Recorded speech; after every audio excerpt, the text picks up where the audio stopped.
Bonjour et bienvenue dans Amis, le podcast où on explore des tréfonds de nullité toujours plus profonds. Salut, moi c'est Anaïs et même au milieu de la foule, je me sens seule. Tu sais que Marilyn Monroe avait dit ça une fois et on se sent jamais aussi seul qu'au milieu d'une foule et quand j'étais adolescente, ça m'avait beaucoup marqué. Bah ouais, c'est un cliché. Et moi c'est Marie et visiblement j'adore les clichés.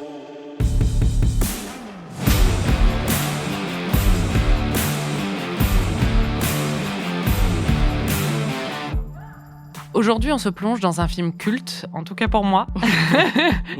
Pour une personne, non, il est culte pour beaucoup de gens, même s'il est objectivement nul. Ça s'appelle Comme Cendrillon ou Cinderella Story en VO.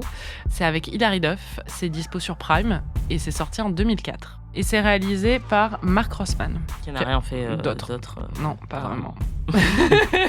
Il a réalisé quelques épisodes de Lizzie McGuire. Oui, j'ai vu, c'est ça. C'est son plus grand fait d'armes. On a fait le point sur notre rapport respectif avec ce film avant de voir le film. Qu'est-ce que tu sais sur Comme Cendrillon, Anaïs ?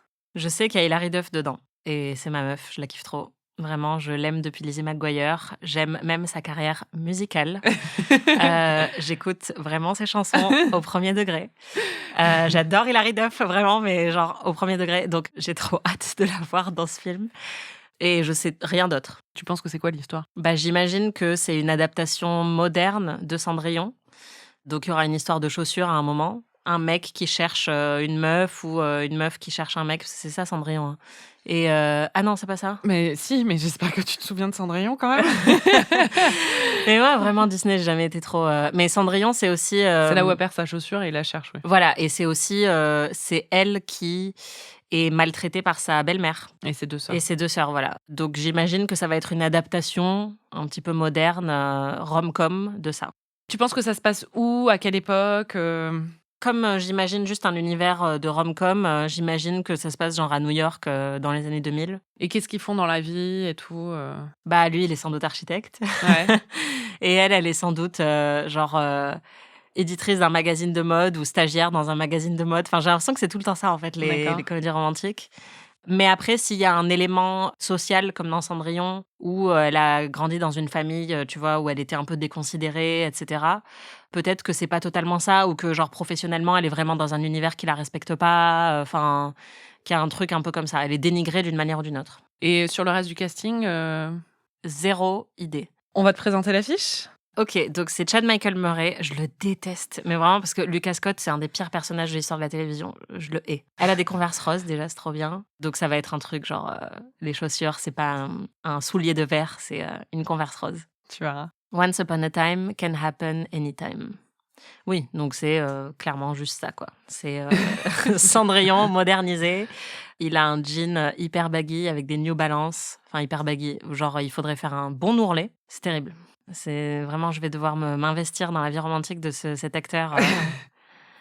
Bon, j'espère qu'il sera bien, hein, mais ouais, moi, il m'énerve. Ah merde, bon, c'est... Mais j'adore Hilary Duff, donc ça peut être contrebalancé. Il y a d'autres trucs sur cette affiche.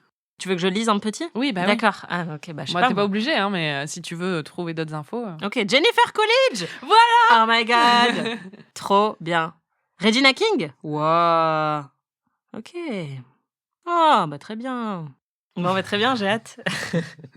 Bon, on y va, on va aller le regarder. Ouais. Je tiens à dire quand même que dans l'épisode de la semaine dernière, tu m'as dit que c'était un chef-d'œuvre incontestable. Et que si je ne pensais pas que c'était un chef-d'œuvre, notre amitié était brisée. Mais en fait, j'ai vraiment une mauvaise nouvelle pour vous, les auditeurs. Parce qu'on n'est plus amis avec Marie. Non, mais en vrai, c'est marrant mon rapport avec ce film, parce qu'à chaque fois que je le vois, je me dis c'est vraiment nul. Je sais pas pourquoi j'aime ce film, mais je retourne le voir quand même, quoi. C'est comme une relation toxique. Pendant que tu y es, c'est nul, mais dès que tu l'as plus, elle te manque. C'est exactement ça. Et donc, bon, voilà, vous l'aurez compris, Comme Cendrillon n'a peut-être pas séduit totalement Anaïs. Sam? Et Cinderella? Ils sont tous teubés dans ce film, en fait. Aïe, aïe, aïe. Parce que, quand même, tu te rends compte qu'un truc très très cool dans Cendrillon, c'était la magie. C'était vraiment le carrosse et tout, enfin, tu vois. Et une fois qu'il n'y a plus ça, t'es là, ouais, c'est un peu nul comme histoire. C'est totalement ça. C'est vrai. Mais surtout à Los Angeles, en Californie, dans les années 2000, ça fonctionne moins bien. C'est vrai. Bon, Anaïs, résume-nous ce film en 30 secondes. C'est l'histoire d'une adolescente qui s'appelle Sam, qui ne s'appelle pas Sam Drillon, à mon grand désespoir. Ce film aurait été beaucoup plus drôle dans ces circonstances. Et son père est mort et donc elle est coincée. Elle doit vivre avec sa belle-mère. Vous aurez compris, c'est l'histoire de Cendrillon. Et Oui, c'est vraiment. tout le monde l'a compris, ça s'appelle comme Cendrillon, Anaïs. Voilà, donc en fait, c'est un film, c'est comme Cendrillon. Mais en sauf moins bien. Que, voilà, en beaucoup moins bien, sans les petites souris magiques qui font de la pâtisserie. Et c'est juste avec une adolescente en Californie qui est obligée de vivre avec sa belle-mère, qui est Jennifer Coolidge, donc honnêtement, c'est trop stylé, et qui vit une vraie tragédie parce que sa chambre ne fait que 34 mètres carrés, sous les toits, avec une vue magnifique sur un grand jardin. Donc vraiment, c'est terrible. Et elle est engagée dans une correspondance amoureuse avec un homme mystérieux de son lycée. Un homme, t'es généreuse. Un adolescent de son lycée, et elle pense que c'est un mec hyper charmant et qui se sent seul au milieu d'une foule, alors qu'en fait, c'est un jock qui est hyper populaire. Et voilà, ils s'aiment sans se connaître. Tout à fait, et ils vont se... Ah oui, il faut finir après le résumé. Et donc après, ils vont se croiser au bal de promo. Et elle porte un masque. Elle porte un masque, mais qui fait la taille des lunettes de soleil, quoi. Et donc, il n'est pas capable de la reconnaître. Et donc, après, il va passer une grande partie du film à se demander qui elle est. Et finalement, ils se retrouvent et ils s'aiment. Et voilà. C'est vraiment nul. Oui, c'est vrai qu'en regardant ce film, je me suis demandé pourquoi j'avais autant d'affection pour Comme Cendrillon. J'ai eu une petite crise existentielle lors du visionnage. Ouais. Je sais pas pourquoi j'aime autant ce film, c'est vrai que c'est nul, mais c'est génial. À chaque fois, je prends conscience de l'ampleur de la nullité de ce film quand je le vois avec quelqu'un. Je l'avais montré à ma mère et j'étais là, putain, c'est vrai que c'est vraiment nul. Mais quand tu le regardes seul, dans un état un peu, je sais pas, de semi-coma, tu vois, émotionnel, ben ça passe très très très bien en fait. T'as l'air encore moins enthousiaste devant ce film que moi. Je suis fatiguée, je le connais vraiment par cœur et c'est vrai que c'est nul. Ouais, d'accord. 26 million, and you never let me forget it. Oui, parce que pendant que moi, je m'infligeais ce film, Marie était sur son téléphone portable. Donc je disais, la meuf, c'est toi qui as choisi ce film et qui me disait que notre amitié serait rompue si j'estimais pas que c'était un chef-d'œuvre. Oui, et là, bon, t'es ça, juste en c'est train mon de côté- scroller sur Insta. C'est mon côté marseillais, je surjoue le truc. Mais ce qui est marrant, c'est qu'on pourrait croire que mon attachement à ce film est lié à une nostalgie adolescente. Parce que je l'aurais découvert très jeune, à un moment où mon cerveau n'était pas encore entièrement développé. Et Oui, que donc... comme moi avec Too Fast Too Furious ou Le Pacte des Loups. Exactement. Sauf que je n'ai même pas cette excuse. On s'en est rendu compte pendant le film. Et t'avais quel âge quand t'as vu ce film pour la première fois? Pas de 12 ans. Bah, je l'ai vu à un âge approprié, quoi. Ouais. Et je l'ai À un revu âge une fois. où on aime ça, quoi. Ouais.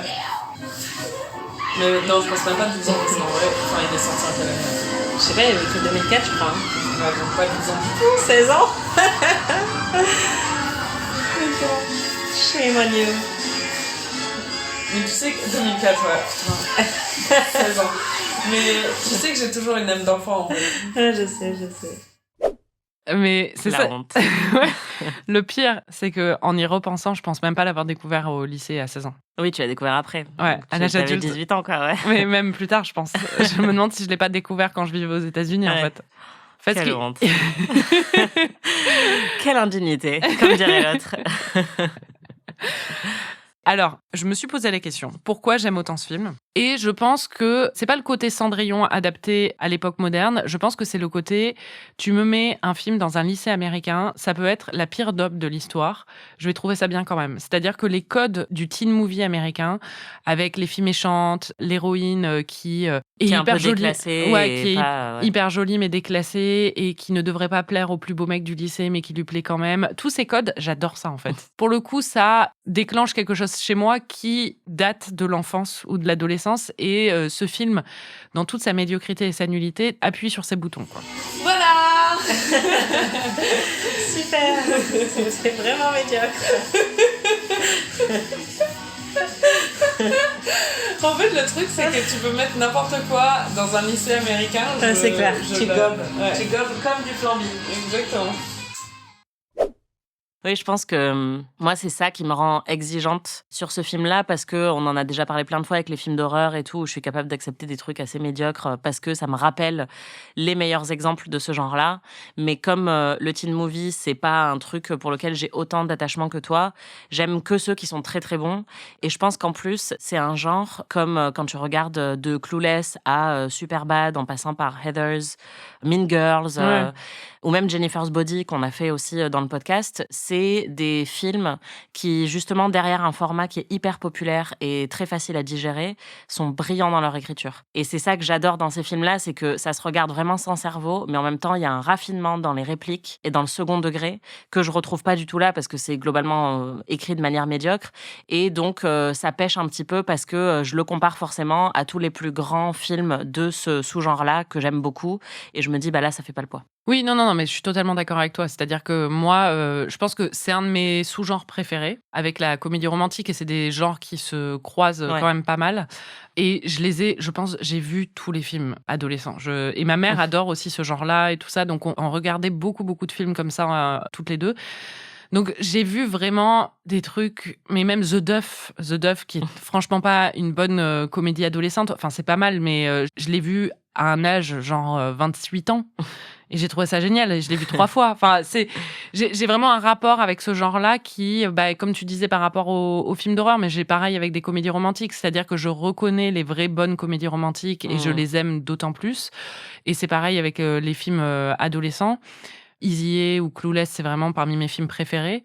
Mais tu peux me servir la version ersatz de ça, je le regarderai quand même. Oui, ça te berce. Ouais, exactement. Mais c'est vrai ce que tu dis en plus sur l'écriture. Hein, vraiment, en fait, le gros problème de ce film, c'est que t'as l'impression un peu que ça a été écrit par quelqu'un qui n'a jamais rencontré des adolescents de sa vie. Alors que justement, Clueless avait un talent dans l'écriture où la scénariste avait même passé du temps dans des lycées de Los Angeles pour s'imprégner de la façon de parler des adolescents.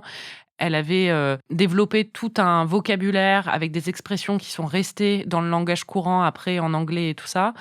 Il y avait une créativité là-dedans qu'il n'y a pas du tout dans ce film, qui est quand même très, très, très basique sur l'écriture. Ah oui, complètement. Et qui est vraiment un recours à énormément de clichés. C'est pour ça que je m'en moquais tout à l'heure. Enfin, autant dans l'intrigue que dans les répliques. Oui. C'est que des trucs que vous avez déjà vus 3 milliards de fois. Et parfois, ça peut être plaisant, mais dans ce film-là, moi, je trouvais juste ça un peu plat. Oui, non, je suis totalement d'accord. C'est-à-dire qu'il y a très, très, très peu de répliques bonnes dans ce film, très clairement. Non, mais c'est vrai, hein, c'est-à-dire que... C'est Jennifer Coolidge qui l'a... C'est la sécheresse, c'est pour les pauvres. Ça, c'est vraiment bien. Tout le reste, c'est nul. Ouais, non, mais c'est ça, c'est bête parce que tu te dis, en fait, il y a tous les ingrédients avec les deux demi-sœurs un peu concons et des choses comme ça. Ça pourrait être très, très drôle.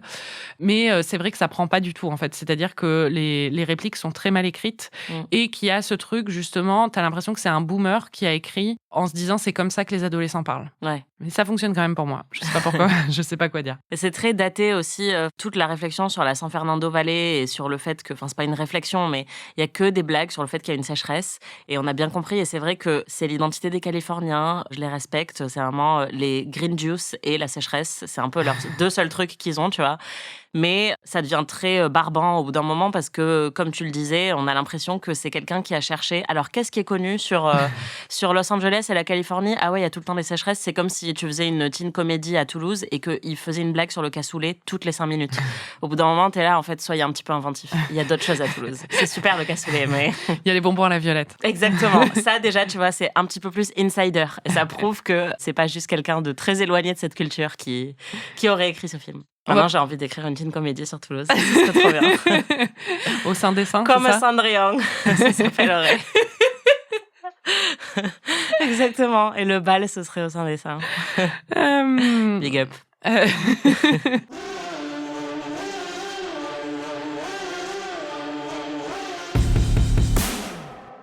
On passe au personnage.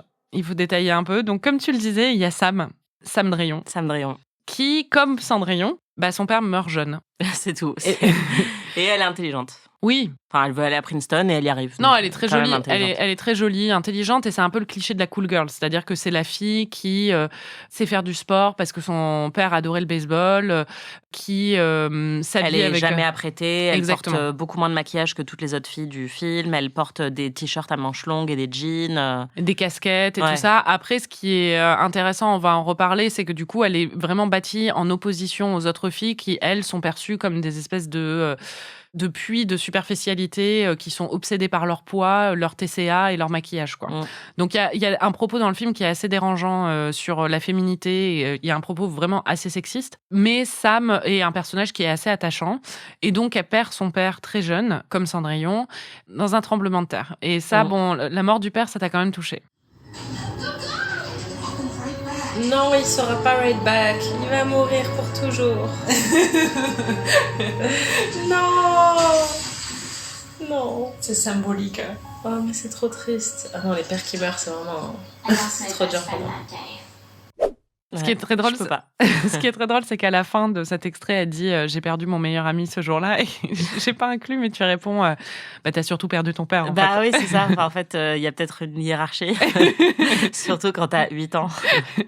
Son père s'était marié avant sa mort avec donc Jennifer Coolidge, avec Fiona, qui a 2 filles.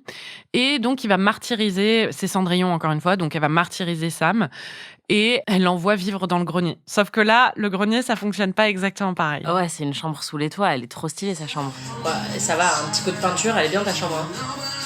Elle est plus grande que mon appart. Mais non, tu vis dans une chambre en fait. Enfin, dans une maison, dans une chambre, dans une maison, avec un jardin. Ouais, vraiment, la meuf qui se plaint parce qu'elle dit je vis dans le grenier, meuf. Enfin, je sais pas. Je pense peut-être pour nous, déjà en tant que Parisienne, mais aussi juste en connaissant la réalité du monde, voir ce personnage qui se plaint de vivre entre guillemets dans un grenier, t'es là, bon. Ouais, surtout que sa chambre est vraiment stylée. Au final, elle est bien décorée et tout ça. Elle vit pas dans dans des conditions exécrables du tout. Oui, bah t'es dans une pièce chauffée, t'es nourrie. Enfin, même par rapport à Cendrillon, l'original. Oui, bah oui. Ou même par rapport à Harry Potter, tu vois, qui était de la même époque un peu qu'elle, qui vivait dans un placard sous l'escalier. Ça, c'est hardcore. Et franchement, même le placard sous l'escalier, il avait l'air trop cosy. Moi, j'ai toujours été très attirée. C'était avant les tiny house, tu vois, mais il y avait déjà un petit truc où je me disais ah, stylé. Sam, son histoire, c'est surtout une histoire d'amour. Une histoire d'amour avec le jock du lycée. Alors, le jock, pour ceux qui ne connaissent pas, dans les teen movies, dans les comédies adolescentes, il y a beaucoup de clichés. Évidemment, il y a des personnages types, quoi. Et le jock, c'est le joueur de football en général, ou en tout cas le sportif, l'athlète du lycée, qui est très populaire, très beau, en général blond, qui est aimé de tout le monde, qui est souvent un peu con ou un peu creux. Où on pense qu'il l'est, mais en fait, il l'est pas. Exactement, tout à fait. Et donc là, lui, il s'appelle Austin Ames et il est joué par Chad Michael Murray, qui était dans Les Frères Scott. Oui, qui jouait Lucas Scott, que je hais de toute mon âme. Donc, par extension, je hais Chad Michael Murray de toute mon âme. Et ben voilà, c'était le premier problème.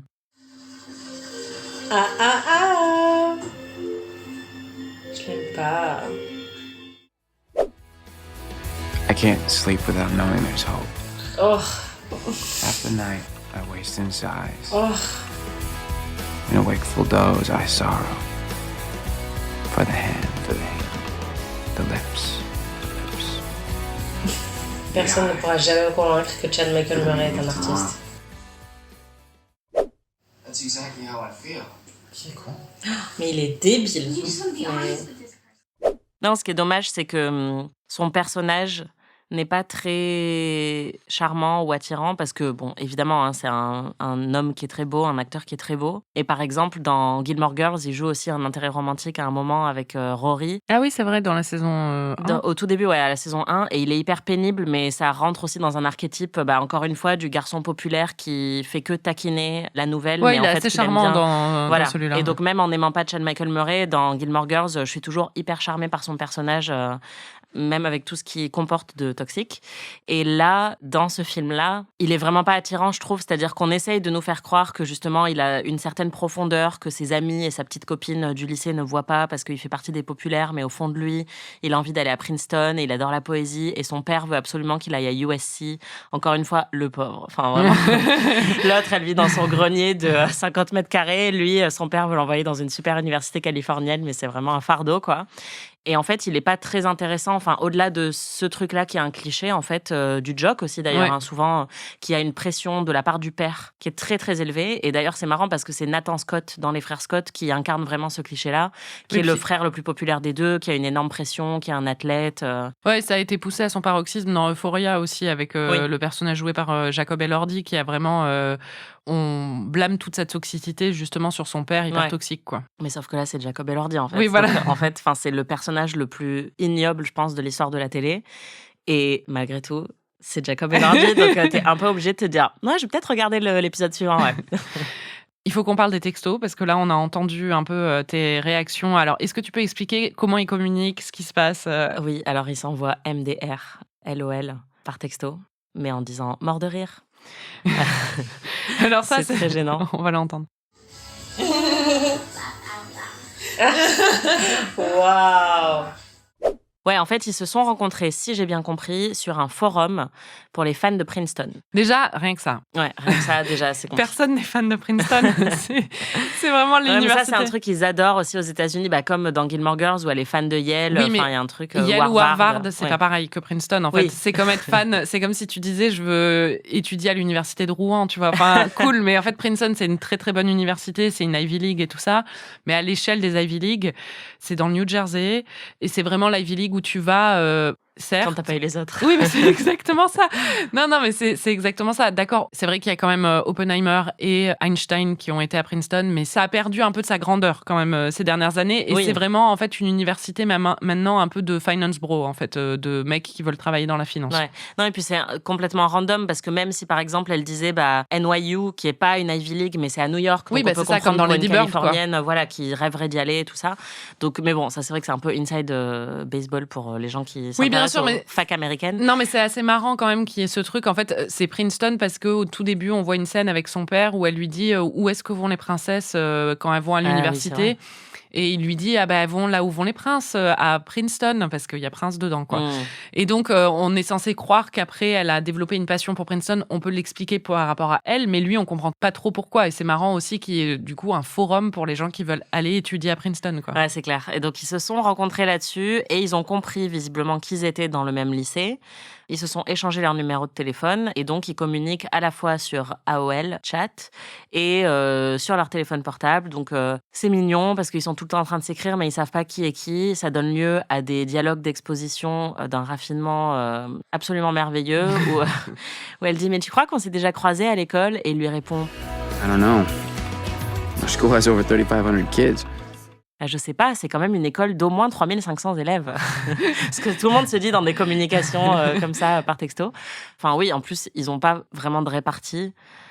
Ah non, ils en ont aucune. Mais personne n'a de répartie dans ce film, en fait, c'est tout le problème. Tu vois. C'est ça. Mais c'est ça qui est un peu dommage aussi, parce qu'on est censé croire que justement, ces deux âmes un peu seules qui se sont trouvées, comme dans You've Got Mail, parce qu'ils ont un sens de l'humour en commun et qu'ils ont un sens de la répartie qui fait qu'ils sont hyper charmés par la prose de la personne avec qui ils communiquent. Bon, là, certes, il lui envoie un poème, on l'a entendu dans l'extrait où on est toutes les deux, parce que bon, c'est vraiment nul.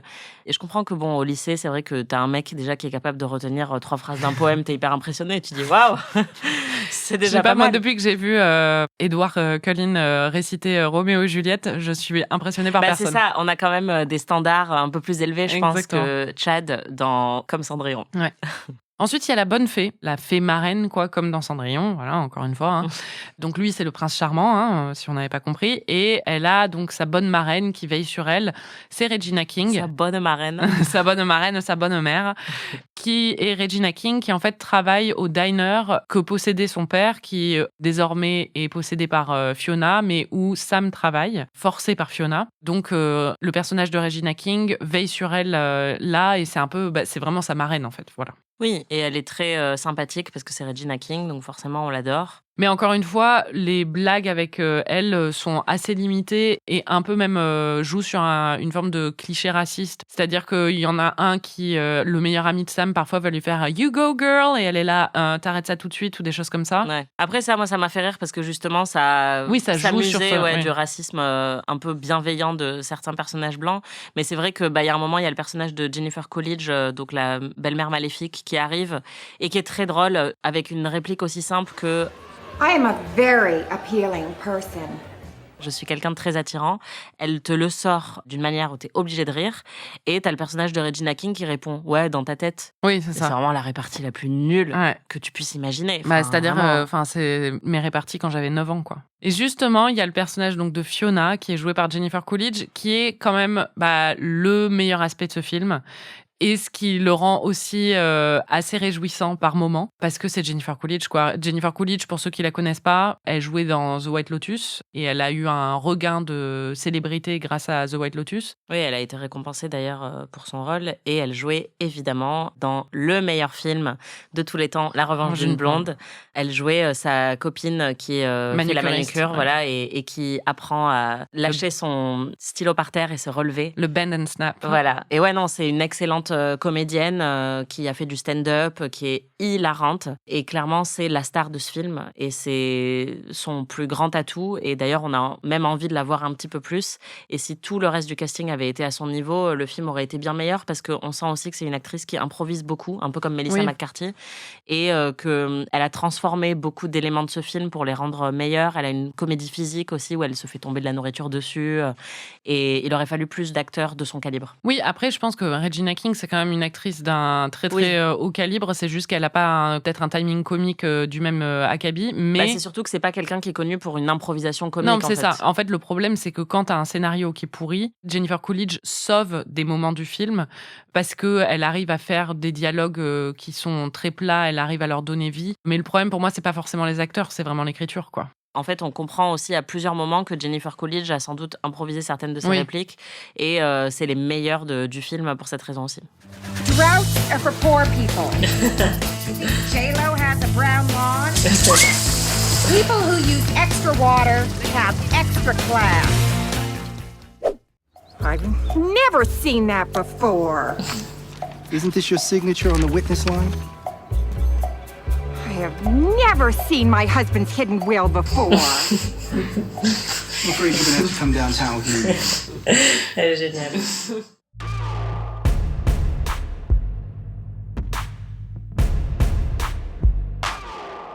Est-ce qu'il y a des trucs qui t'ont quand même plu dans le film ? Je te prends un peu au dépourvu. Ouais, c'est ça. Est-ce que t'as quand même passé un bon moment ? Honnêtement, non. Enfin, j'ai pas trouvé ça non plus hyper pénible. Ouais, en vrai, en plus, c'est marrant parce qu'on a ce point commun toutes les deux où on est très exigeantes sur l'écriture et c'est ce que t'avais reproché à certains films un peu mumblecore que je t'avais montré d'horreur. Oui, bien sûr. Où t'étais hyper désemparée parce que t'étais là, non mais il faut qu'il y ait une bonne écriture pour que ce film brille. Et donc, moi, disons que je le regardais passer. C'est pas un film qui est hyper désagréable, mais non, j'ai pas trouvé grand-chose honnêtement parce que pour moi, j'adore Hilary Duff et j'adore Jennifer Coolidge et Regina King, donc c'est des actrices que je suis ravie de voir, même dans des trucs totalement médiocres comme ce film. Disons que c'est un film devant lequel j'ai beaucoup souri quand même, mais j'ai pas beaucoup ri. Et il y a Mark Kermode, un critique britannique qu'on aime beaucoup toutes les deux, qui fait toujours référence à son propre test pour voir si une comédie est bonne, et c'est le test des 6 rires.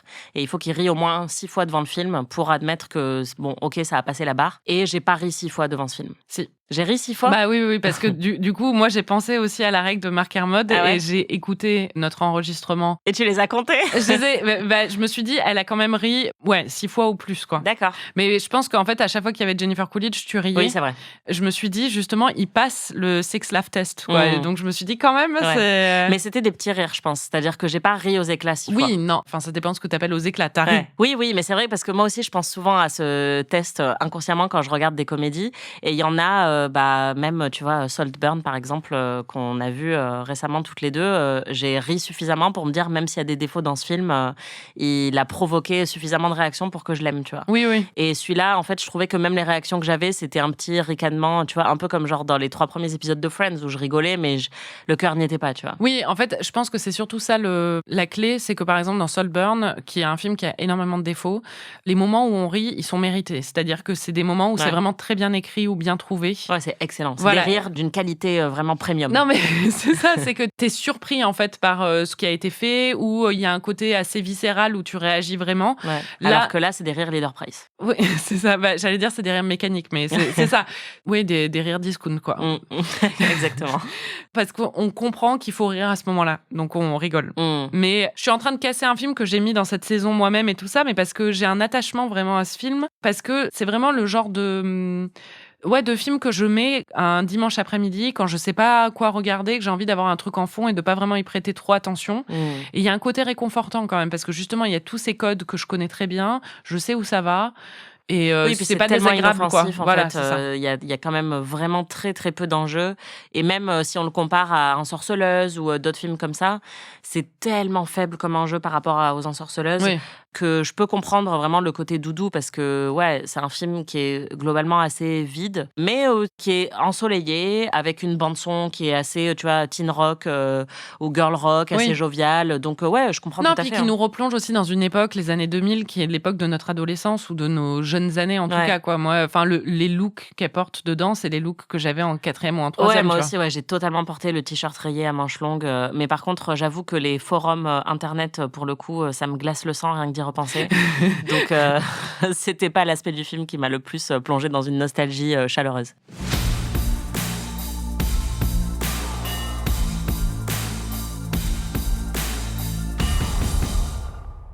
Il y a pas mal de choses qui ont mal vieilli dans ce film. On l'a mentionné un petit peu plus tôt. La première chose pour moi, c'est qu'il y a énormément de commentaires et de blagues sur le poids des femmes et surtout sur leurs habitudes alimentaires. C'est-à-dire qu'il y a des blagues grossophobes, mais il y a aussi surtout énormément de blagues sur les TCA, où on sous-entend en fait que toutes les filles populaires se font vomir ou ont des problèmes d'anorexie, ne mangent rien, ne boivent que de l'eau ou des choses comme ça. C'est des blagues très très faciles. Très méchantes Ouais. et qui ne correspondent absolument pas à la réalité des troubles du comportement alimentaire, puisqu'on associe là immédiatement l'anorexie à une volonté d'être belle et d'être populaire. C'est vraiment une exagération très éloignée de la raison pour laquelle beaucoup de jeunes filles deviennent anorexiques. Et ouais, c'est cruel, c'est sexiste. Il y a aussi une blague grossophobe avec un mec qui est un client du diner et qui commande plein de choses avec du bacon, un burger, un coca, tout ça. Et à la fin, il dit « Mais light le coca parce que j'essaye de perdre du poids. » Et ça aussi, c'est vraiment... Enfin, c'est Oui, feignant. c'est facile en fait. Ouais. Et tout ça, c'est lié aussi à ce qu'on disait tout à l'heure. Il y a un fil un peu sexiste dans tout le film. C'est-à-dire que Sam et sa marraine sont les deux seuls personnages féminins sympathiques. Et Sam est codée assez masculine au final. C'est-à-dire, bon, elle est très jolie, très féminine et tout ça. Mais elle a les codes de la cool girl. C'est-à-dire que c'est un garçon manqué, qui fait du sport et qui correspond à tous ces codes-là. Et tous les codes traditionnellement féminins et girly, entre guillemets, sont méprisés et considérés comme superficiels ou dignes de moquerie, quoi. Et justement, c'est un film qui a pas du tout l'intelligence, mais enfin, bon, c'est même pas comparable, quoi, de La Revanche d'une blonde ou de Miss Détective, par exemple, qui déconstruisent un peu ces clichés-là. En plus, toutes les blagues, par exemple, sur la belle-mère, tourne autour de son obsession pour son apparence, ses rendez-vous chez le chirurgien pour faire de la chirurgie esthétique, ses régimes, alors qu'il y a plein de manières de se moquer d'un personnage un peu machiavélique.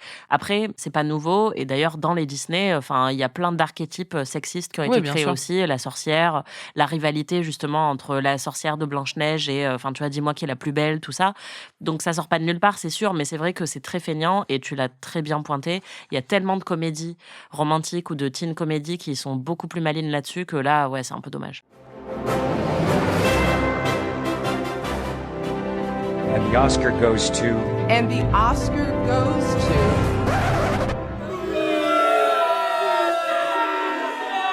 C'est nul! Je voulais faire un petit point sur les critiques. Je pense que c'est le film qu'on a sélectionné pour l'instant qui a eu les pires notes sur Rotten Tomatoes. Comme quoi, la nature est bien faite. Il est à 11%, ce qui est quand même très, très, très, très bas. C'est très bas, ouais. Alors, j'en ai sélectionné quelques-unes. Times UK, par exemple, qui dit que c'est une ânerie qui déterre tous les clichés sur le lycée. C'est assez vrai. Roger Ebert, qui était pourtant très indulgent avec plein de films qui sont considérés par d'autres critiques comme nuls ou des choses comme ça, on peut vraiment pas le taxer de mépris, a donné 1 étoile au film. Et il a fait une critique où il s'adresse à un adolescent et il lui dit de ne surtout pas aller voir ce film et que c'est un film nul et stupide. Roger Ebert a toujours raison. Ouais, j'ai pas trouvé énormément d'autres critiques de l'époque par des journaux majeurs parce que le film date un peu quand même et que c'était pas non plus... En fait, ce qui est intéressant, c'est que c'est devenu un film culte, mais pas un film culte comme d'autres films. C'est devenu un film culte auprès d'un public très spécifique, c'est-à-dire les jeunes filles et les jeunes femmes de cette génération. Le film est sorti à un moment où il y avait plusieurs films du même genre sur des scénarios de princesses. Il y avait le film avec Anna Hathaway. Celui-là, je l'adore. Ouais, et là, bon, c'était le 2e qui venait de sortir au même moment. Et il y avait aussi The Prince and Me avec Julia Stiles, que j'ai jamais vu, j'avoue, mais je vois très bien l'affiche parce qu'il est toujours sur Netflix ou des trucs comme ça. Apparemment, Notre productrice Aurélie dit qu'il est super. Donc, on va peut-être le voir. Mais ce qui est intéressant, c'est qu'en fait, ce film a cartonné en salle, malgré les critiques ultra négatives, et qu'il a été suivi par 5 sequels, dont une suite avec Selena Gomez et une autre avec Lucy Hale qui jouait dans Pretty Little Liars. Mais si je ne m'abuse, toutes ces suites sont allées direct en DVD, non? Oui, évidemment. Enfin, en DVD, en cassette. Oui, voilà. Enfin, elles sont pas sorties en salle. Oui, non, elles sont pas sorties en salle. Mais bon, elles existent. Elles existent, c'est ça. Voilà. Comme Sex Intention 2. Exactement. Bon, faut qu'on parle de la scène du bal, qui est la scène clé de ce film. S'il faut avoir une scène clé. Et faut qu'on parle du déguisement de Sam, qui se résume à une robe de mariée avec un masque. Et c'est un peu... Ouais, je sais pas. Un peu quoi? Tu irais à un bal d'Halloween avec une robe de mariée, toi? Moi, non. Yes, you can. Bah, évidemment que non, mais You will. je m'appelle pas Cendrillon. Elle non plus. Non. Il s'appelle Sam. Sam Drion. Oh. Cinderella. Non. Je tentais des trucs. Non, mais en même temps, c'est vrai que dans un autre film avec une fille plus intelligente, elle aurait utilisé la robe de mariée, parce que c'est un bal d'Halloween quand même, pour dénoncer l'institution du mariage, parce que c'est quelque chose qui fait extrêmement peur. Ah oui, si tu veux. Ouais, Ok. sauf que là, c'est pas du tout montré comme ça. Mais Non, pas du tout. Et en fait, oui, ce qui est marrant, c'est que forcément, vu que c'est une reprise de Cendrillon, elle doit avoir une robe de princesse. Et une robe de princesse à cette époque, pour en trouver une vite fait, parce que c'est un truc à la dernière minute qui se prépare, parce qu'elle a été empêchée par Fiona d'y aller. C'est sa marraine, du coup, qui lui donne sa robe de mariée, qui apparemment était dans ses tiroirs pour son prochain mariage. Et ce qui est totalement débile, parce qu'il passe quand même, avant ça, 2 heures dans une boutique de déguisement. Donc, il doit bien y avoir des robes de princesse dans cette boutique de déguisement, mais visiblement, c'est le seul truc qui n'est pas disponible. Et donc, il faut qu'ensuite, ils aillent chez la marraine pour trouver la robe de mariée. Et t'es là, non, mais en fait, le bal, il est fini, les gars. Depuis que le temps qu'elle cherche son costume, il était déjà 22 heures quand elle s'est décidée à aller au bal. Vraiment, moi, ce film a testé ma patience, en fait. Il a surtout testé sa patience sur un élément. Il y a 7 extraits. 7, le chiffre, hein, d'Anaïs qui se plaint du masque porté par Sam. Pour une fois que c'est moi qui remets en question la crédibilité d'un élément de l'intrigue, je pense qu'il faut le savourer. C'est vrai. Et Quoi? elle va mettre un masque et du coup, il va pas la reconnaître. J'en peux plus. Pourquoi c'est pas crédible? Ça, c'est vraiment le cliché de la fiction qui doit mourir. Ouais. Non mais n'importe quoi. Oh là là. Genre, il va pas la reconnaître, quoi. Mais non, parce qu'avant elle était toute cracra et pauvre, et maintenant elle est riche et belle. C'est vraiment un film sur, je sais pas, les déficiences cognitives, quoi. Ou alors la myopie, il a vraiment des gros problèmes. Non mais vraiment, comment tu peux critiquer autant la crédibilité de tous les films que je te montre et ça te pose pas de problème? Est-ce qu'on s'en tape? C'est débile. C'est ce que je dis à chaque fois. Quoi? Je peux pas accepter cette prémisse. Quelle prémisse? Le fait qu'il la reconnaît pas, c'est pas possible. C'est vraiment le plus gros plot hole de l'histoire des intrigues. Pourquoi tu peux pas? Parce que c'est vraiment... Enfin, ça demande une séance d'hypnose collective, là. C'est... N'importe quoi. On voit littéralement tout son visage. Son nez, sa bouche, ses yeux, ses joues, ses cheveux. Sa coiffure qui est exactement la même. I've gotta go. Apparemment, elle a les cheveux coupés. Oui, mais elle a une frange. I'm sorry.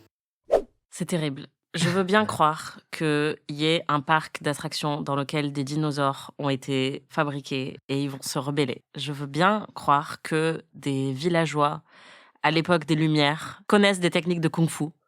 Il n'y a pas de problème. Je veux bien croire qu'il y a des aliens qui se battent contre Rihanna. Mais je ne veux pas croire que cette personne a mis un masque sur sa tête, qu'elle avait déjà interagi plusieurs fois avec ce mec au cours de la journée et que ce mec ne la reconnaît pas. C'est pas possible. Il a entendu sa voix, il lui a parlé. Elle s'appelle Burrito Girl, elle a même un surnom.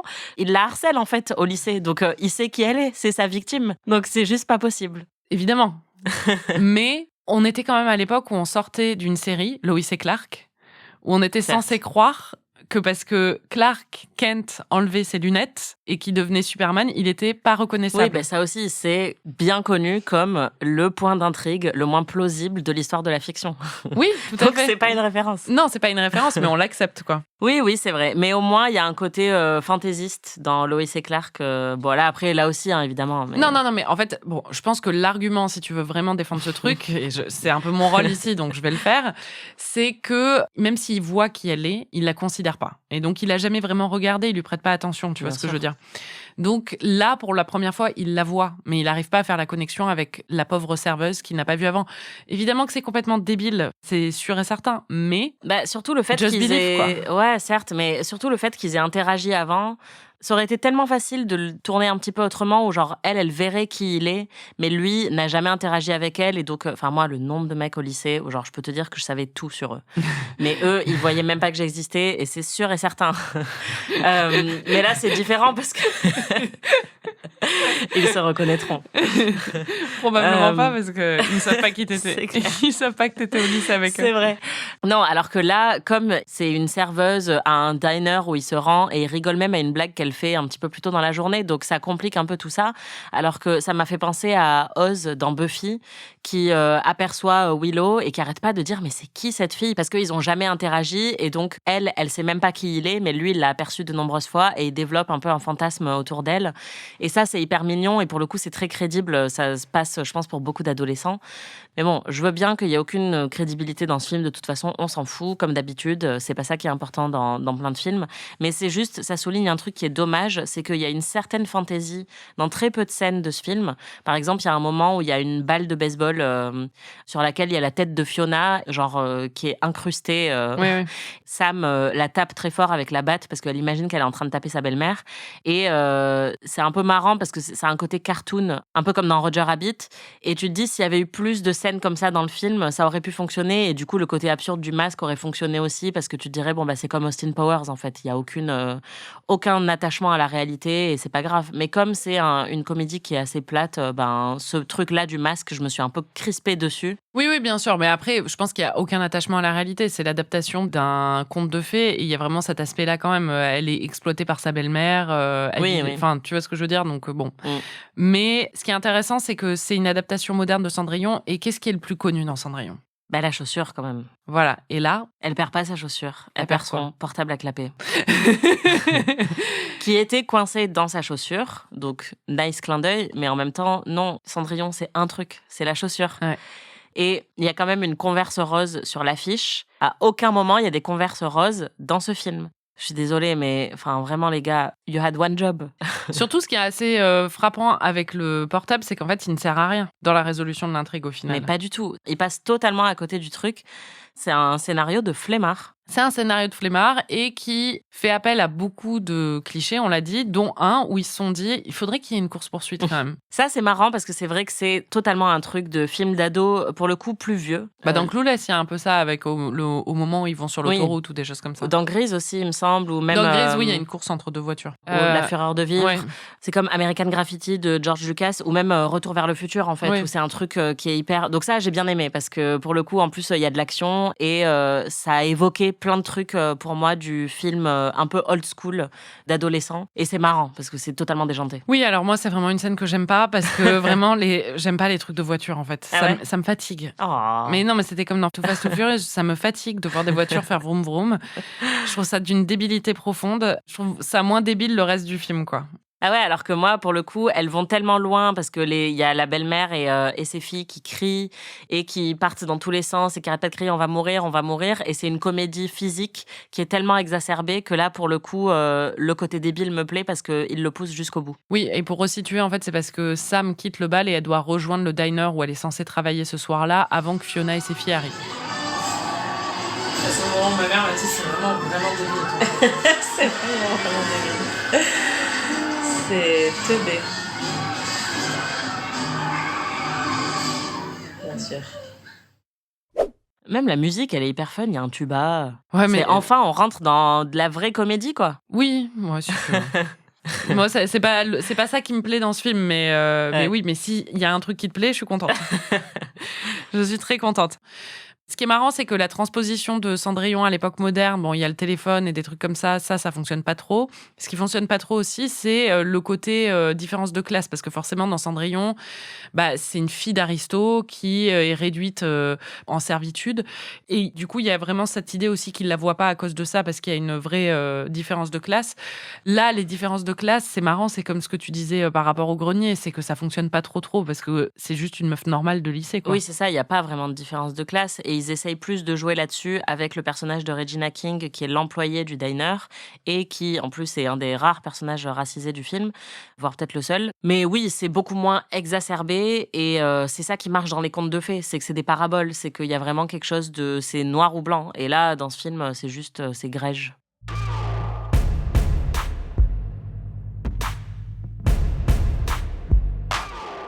Il faut quand même qu'on parle de la fin et de la résolution. Est-ce que tu peux expliquer ce qui se passe déjà au niveau de l'humiliation publique que subit Sam ? Les demi-sœurs trouvent la correspondance AOL de Sam et de Austin. Et elles décident de montrer ça à la petite amie de Austin, puisqu'il est toujours quand même engagé avec cette petite amie. Enfin, où elle n'a pas trop compris le message, qu'il ne voulait plus être avec elle. Et donc, elles se liguent toutes ensemble pour humilier publiquement Sam à une sorte de fête de l'école où elles sont sur scène, elles font un spectacle. Et en fait, le spectacle, c'est que justement... C'est sur l'échange de messages entre Austin et Sam, quoi. Et c'est vraiment pour humilier Sam en disant qu'elle se prend pour qui, quoi. Ouais, et elles lisent leurs échanges. Et il y a notamment, le pire truc, c'est de lire un truc où Sam a écrit qu'elle avait jamais été embrassée par un garçon. Et donc, c'est vrai que ça, on sait que ça peut être assez humiliant au lycée. Mais bon, c'est vraiment nul. Je sais pas comment le dire autrement, parce qu'en plus, il se trouve qu'ils ont déjà échangé en fait énormément par correspondance, mais aussi le soir du bal, ils ont beaucoup parlé alors qu'elle avait un masque, donc il sait pas qui c'est. Mais ensuite, il met des affiches partout dans le lycée pour la retrouver, enfin vraiment parce qu'il a pas Dieu. Donc il est là, mais qui es-tu ? Où es-tu ? Appelle-moi, je t'aime, gna gna gna. Et donc, quand elles font ça, elles rendent service à Austin parce qu'elles lui disent qui est sa fameuse Cendrillon. Et donc, lui, il est même... il devrait être content. Et donc, on comprend pas pourquoi tout le monde se met à pleurer dans cette scène et humilié et triste. Parce que moi, j'étais là, enfin, ça fait 3/4 d'heure qu'on essaye de trouver qui est Cendrillon. On a enfin trouvé. Je comprends. L'argument, ce serait de dire que là, c'est un rappel à la réalité parce que c'est censé être une nobode vraiment pas populaire qui se fait bisuter par tout le groupe des gens populaires et tout ça. C'est une serveuse qui est pauvre. C'est ridicule, c'est juste une adolescente qui a un petit boulot à côté. Mais bon, c'est comme ça qu'elle est présentée dedans. Donc, on est censé croire que forcément, lui, ça va être humiliant pour lui d'avoir entretenu une correspondance avec cette meuf. Et elle, c'est humiliant pour elle de se voir être affichée de façon aussi vulnérable face à tout le lycée, quoi, ce qui est compréhensible. Oui. Mais c'est sûr qu'ils en font un peu des caisses et qu'après, on est censé croire que ça dure des jours et des jours d'ostracisme où elle ne parle plus à personne. Et t'es là, bon, c'est bon, quoi. Il y a plusieurs moments où elle essaye de lui avouer à lui, puisque elle sait qui il est, donc c'est même pas comme si, voilà. Mais elle se dit qu'il va la juger parce que justement, c'est une pauvresse et que donc, elle préfère ne pas révéler son identité. Voilà, c'est ça. Donc ouais, ce moment-là fonctionne pas très bien. Mais du coup, il va même pas la retrouver. Enfin, tout le principe de Cendrillon, c'est la chaussure, non, quoi. Genre, le téléphone portable a servi à... Enfin, si, oui, d'accord. Je suis vraiment basique. Hein. Cendrillon, chaussure, non ? T'as raison en même temps. Ouais. Bon, il y a quand même une résolution plus heureuse à la fin. Oui, heureusement. Et une résolution aussi surprenante. Oui. Un baiser sous la pluie. Un baiser sous la pluie pour mettre fin à la sécheresse. C'est vrai. La sécheresse des sentiments et la sécheresse de la Californie. C'est vrai. Et ça se passe lors d'un match de foot où Austin a la pression parce qu'il y a un recruteur de USC qui vient pour le repérer. Son père veut absolument qu'il soit recruté par l'université dans l'équipe de foot. Et lui, il veut aller à Princeton, on a compris et tout. Et Sam vient le voir juste avant le match en lui disant « T'es qu'un gros naze parce que moi, je suis amoureuse de toi et j'ai été hyper honnête. Et toi, après, tu m'as laissé être humiliée face à tout le lycée et t'as rien fait, quoi. » Elle a pas tort. Et donc, il commence à faire le match. Et au final, qu'est-ce qui se passe ? Il décide d'abandonner le match en plein milieu du match. Et il dit à son père « Ouais, moi, j'en ai rien à foutre. Je vais aller dans le New Jersey. C'est trop bien. » Et après, il monte dans les gradins et il l'embrasse. C'est comme ça l'essentiel. Il court dans les gradins et il l'embrasse. Ouais. Fuck l'autorité parentale. Ouais, c'est trop bien cette scène. Ouais. Tu trouves ça trop bien, carrément? Mais non, mais c'est fun quoi. Ouais, c'est mignon. Franchement, 4T. non, mais honnêtement, cette scène, je l'aime beaucoup. Je me sens Qu'est-ce jugée. qui te plaît dans cette scène? Mais non, mais raconte. Non, mais je veux pas très bien la défendre parce que je vois, c'est une scène qui est cliché et tout, mais c'est une résolution comme on en voit dans beaucoup de ces films. Ça me fait penser à College Attitude aussi avec Drew Barrymore. C'est Never Been Kissed en anglais. Et ça se conclut aussi lors d'un match. Bon, c'est bien meilleur que comme Cendrillon quand même. Mais le côté un peu iconographie américaine, quoi, avec le joueur de football, le match du vendredi soir, avec tout le lycée qui est réuni à ce moment-là, la rébellion d'Austin face à l'autorité, et puis le fait qu'il la choisisse, et sa revanche à elle, et tout ça, le fait qu'elle soit choisie face à tout le lycée, sous la pluie et tout. Non, mais ça coche beaucoup, beaucoup de cases. C'est extrêmement cliché, certes. Ça reste médiocre, certes. Mais ça fonctionne, quoi. Il y a un côté, la musique derrière, avec un espèce de rock hyper mainstream des années 2000. Ça gratte là où ça démange. Voilà. Je vois. Tu la défends bien. Merci.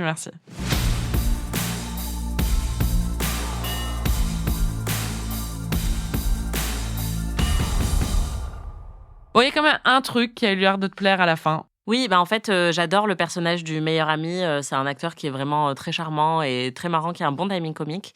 Et c'est un peu une blague pendant tout le film, c'est que lui aussi, il est amoureux de la fille la plus populaire, qui est d'ailleurs la meuf de Austin. Et en fait, il l'embrasse, lui aussi, avec un masque. Pendant le bal, il l'embrasse. Et une fois qu'il lui révèle son identité, elle lui dit « Mais t'es qu'un gros loser, en fait. J'ai pas du tout envie d'être avec toi. » Alors qu'elle s'était trop fait des films et qu'elle trouvait qu'il embrassait trop bien. Donc t'as envie de dire « Meuf, dépasse tes préjugés et embrasse ce jeune garçon qui est tout à fait intelligent. » Elle aura cette épiphanie à 35 ans, après 15 ans de mariage avec son premier copain. Et puis après, elle découvrira un nerd qui lui fera un cuni incroyable. Exactement. Et c'est vrai que j'aime bien le fait qu'il y ait une résolution pour le personnage du meilleur ami aussi. C'est très chouette parce qu'on se rend compte que lui aussi, en fait, il a trouvé l'amour. Mais ce qui est marrant, c'est qu'il y a un petit twist, puisque au début, on croit qu'il se met avec elle. Mais en fait, non, il se met avec une autre meuf du lycée qui est trop stylée, qui est un peu la DJ du lycée. Et on se dit, c'est encore mieux.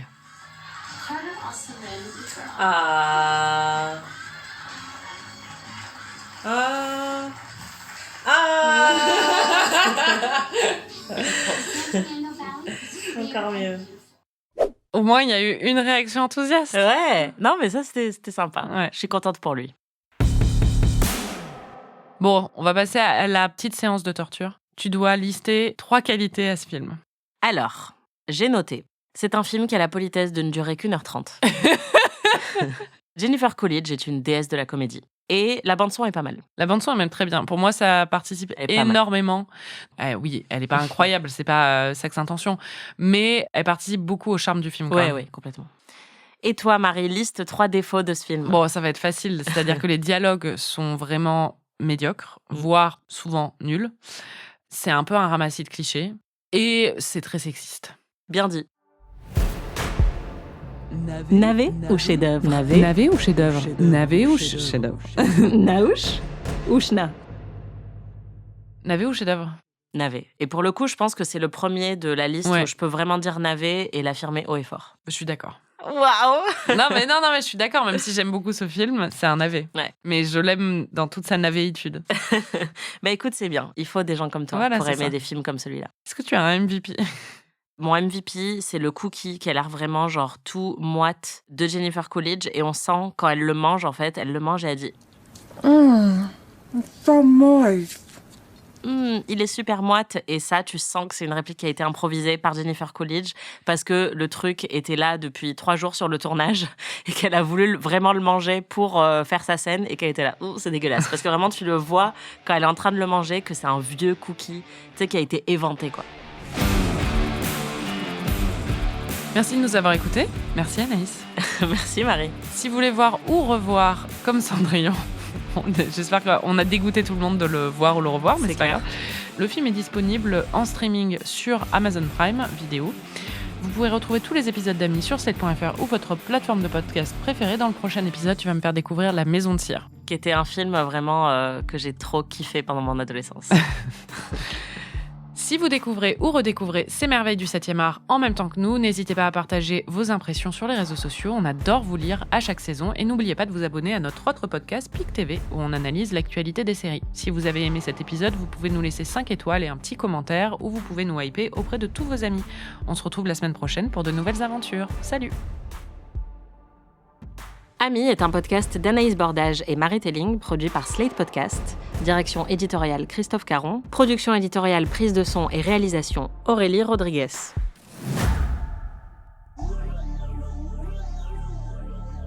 Putain, le bal il est fini depuis 18h là. Ça meurt 3 jours plus tard. Alors attends, viens là, j'ai des super chaussures, il faut qu'on aille à San Diego pour les récupérer. Et tout ça, c'est des personnages qu'il y a dans le conte aussi? Bah non, c'est des adaptations modernes. Je pas, On passe beaucoup de temps sur tous ces personnages. Mais non, mais ça c'est plus les clichés des comédies adolescentes, oui, tu vois. Ouais. Enfin, c'est tous les clichés, les méchantes. Oui. On a une belle maison. Hein. Ouais. Non. Well, no. But dreams come true. Les cauchemars. Hein. Les cauchemars se réalisent souvent. You grow up, you go to college. Dark Analyst, Et de sortie. Je sens que je vais avoir un crush sur le dad. Tu te rappelles de Cendrillon, l'histoire ou pas? Ouais, c'est vrai qu'il meurt, non, c'est ça? Bon, mais j'ai un crush maintenant et...